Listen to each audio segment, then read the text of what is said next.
Market Analisis 4 Agustus 2022 kita akan lihat dari profil berita apa saja yang menggerakkan market termasuk crude oil yang cukup fantastis tadi malam bergerak sempat spike sampai 96 tapi ternyata kembali turun di level 91 dan ditutup di 90,90. Nah, pagi ini pun sudah berada kembali di 90,42 dengan area high 91,40-an. Oke, untuk hari ini All About Oil masih tetap kami pertahankan, pemberlakuan batas harga minyak Rusia, naiknya kasus COVID di China, dan juga kekhawatiran resesi. 3 poin utama akan dipengaruhi terkait dengan supply versus demand, terutama untuk Anda yang menginginkan strategi jangka panjang ataupun bahkan medium term. Nah, jadi cukup perhatikan 3 poin utama ini. Tambahan dari pertemuan OPEC kemarin adalah sesuai ekspektasi. Mereka hanya menaikkan sedikit saja di kisaran 100.000 barrel per day. Dan OPEC juga menyoroti kekurangan investasi di pasar minyak yang kronis. Oke, ada beberapa poin utama.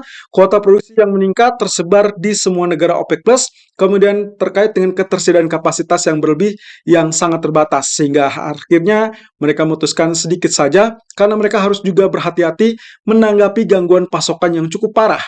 Nah, kemudian yang terakhir adalah pertimbangan dari segi investasi di sektor minyak, di mana kita tahu bahwasanya jumlah pertambangan minyak mulai berkurang dan itu berdampak kepada pasokan. Nah, sesuai ekspektasi, kenaikan tersebut hanya sedikit dan juga pengakuan dari OPEC yang mengakui keterkaitan dari keterbatasan produksi mereka. Oke, sekarang pertanyaannya adalah kenapa harga minyaknya justru mengalami penurunan? Setelah sebelumnya dia sempat spike begitu diberitakan OPEC hanya menaikkan 100.000 barrel per day. Dia langsung anjlok ke level 91 atau bahkan 90 dikarenakan stok minyak mentah mingguan Amerika yang meningkat ke angka 4 juta barrel. Ini berarti jauh di atas ekspektasi penurunan di angka minus 0,629 juta. Faktor yang akan mempengaruhi minyak kalau misalkan kita bicara tentang dampak ataupun berpotensi medium termnya, maka ada beberapa faktor yang berpotensi mengangkat harga atau setidaknya bisa membuat minyak tetap bertahan di atas level 85 ataupun 88 dolar per barel. Yang pertama adalah tidak semua negara produsen minyak, baik itu anggota ataupun non-anggota OPEC, sanggup memenuhi kuota produksi karena kenyataannya mereka juga menyadari adanya kekurangan di investasi di sektor minyak. Kaitannya dengan ladang minyak yang sudah mulai berkurang. Yang kedua adalah cadangan minyak strategis SPRAS yang akan berhenti di bulan Oktober dan itu berarti bertepatan dengan akhir musim liburan. Ini berarti tingkat permintaannya sudah mulai berangsur membaik, tapi pasokan mulai berkurang. Otomatis harga pun akan terdongkrak naik. Yang ketiga adalah limpahan permintaan minyak dari Eropa karena mahalnya gas alam. Seperti kita ketahui, krisis energi di Eropa belum akan selesai terkait dengan jumlah pasokan gas yang banyak berkurang. Lalu kemudian yang ketiga adalah sanksi-sanksi terhadap minyak Rusia yang sedang menanti, termasuk salah satunya pembatasan harga oleh G7. Dan ini seperti yang disampaikan oleh Rusia sendiri, akan berpotensi menambah permasalahan di sisi pasokan. Kemudian latihan militer China berlanjut, partai penguasa di Taiwan pun mulai gerah. Partai penguasa di Taiwan menyebut China sebagai negara yang tidak bertanggung jawab karena melakukan latihan secara sepihak di jalur air internasional tersebut. Dan hal ini diingatkan bahwa bisa memicu ketegangan regional dan dilakukan dengan tidak sah.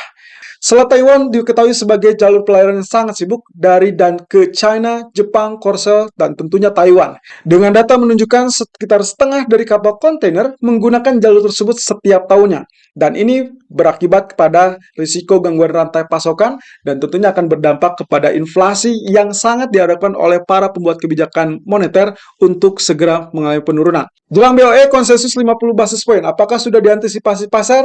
Oke, kita melihat dari apa yang sempat dikatakan oleh Gubernur BOE Andrew Bailey sebelumnya, di mana komite terbuka untuk kenaikan 50 basis poin dan jika inflasi menetap, tentunya keputusannya akan bergantung dari hasil pertemuan. Beberapa kemungkinan yang bisa dipertimbangkan oleh BOE. Pertama adalah kenaikan harga gas alam yang memicu kekhawatiran resesi, lalu kemudian proyeksi inflasi turun lebih cepat di tahun 2023. Of course, di poin pertama ini berarti tidak menjamin akan adanya pengetatan ataupun kenaikan suku bunga berikutnya. Dan itu sangat jelek untuk pound sterling.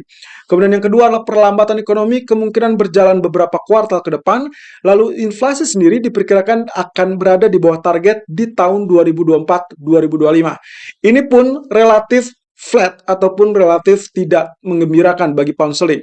Tapi setidaknya akan ada jaminan bahwa mungkin saja kenaikan suku bunga berikutnya akan dilakukan kembali. Meskipun belum tentu akan dilakukan 50 basis point. Kaitan dengan yang poin ketiga adalah proyeksi resesi di kuartal keempat 2022, lalu kemudian proyeksi inflasinya akan di bawah target 2004-2025. Itu pun kalau suku bunganya ada di 3%. Nah, ini adalah yang kami tandai dengan checklist hijau yang berarti jauh lebih bagus ataupun sangat kuat untuk mendorong pound sterling. Dan terakhir, pertimbangan dari kekurangan tenaga kerja dan meluasnya dampak inflasi ke semua sektor, yang berarti nantinya inflasi akan tetap lebih tinggi dan lebih lama dari perkiraan. Tentunya, ini juga menjamin kenaikan suku bunga berlanjut, meskipun belum tentu dengan angka 50 basis point, tapi disesuaikan dengan kondisi inflasi atau kondisi data ekonomi. Untuk skenario sendiri di jam 6 sore, untuk interest rate decision, ada 3 poin utama, ada 3 skenario. Yang pertama adalah aktual lebih besar dari ekspektasi, aktual lebih kecil dari ekspektasi, dan aktual sama dengan ekspektasi. Oke, ekspektasinya adalah kenaikan 1,75% dari previousnya 1,25%. Ini berarti diharapkan kenaikan berada di 50 basis point.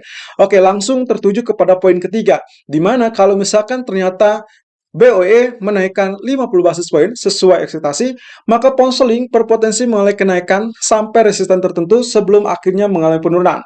That means buy on rumor, sell on fact.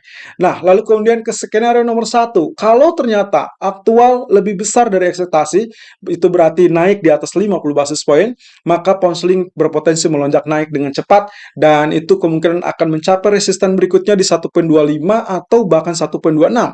Nah, skenario kedua adalah aktual lebih kecil daripada ekspektasi, dan ini berarti kalau ternyata BOE menaikkan hanya 25 basis point.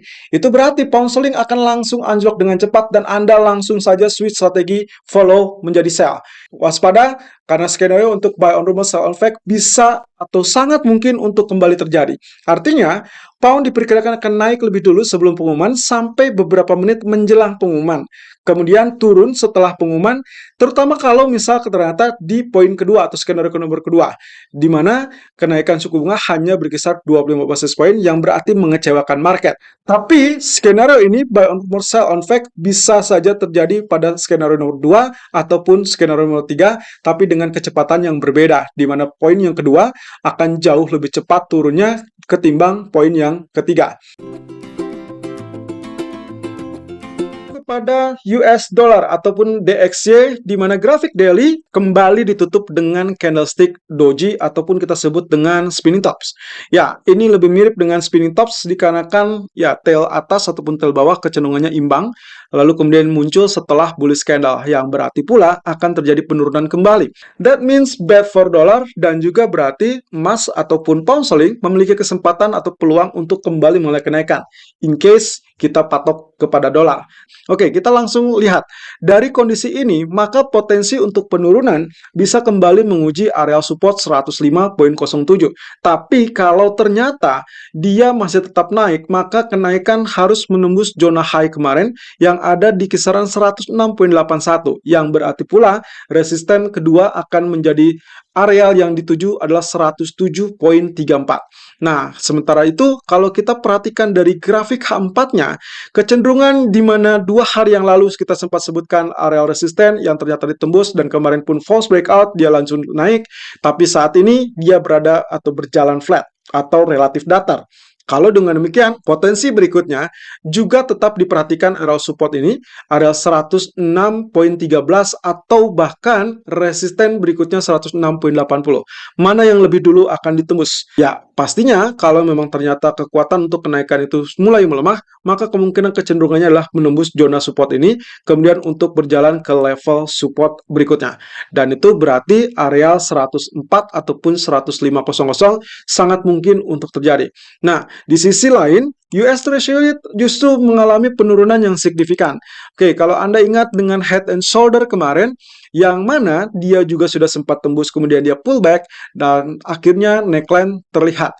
Bahkan ini membuktikan bahwa neckline masih cukup kuat dan kita masih tetap dalam jalur penurunannya.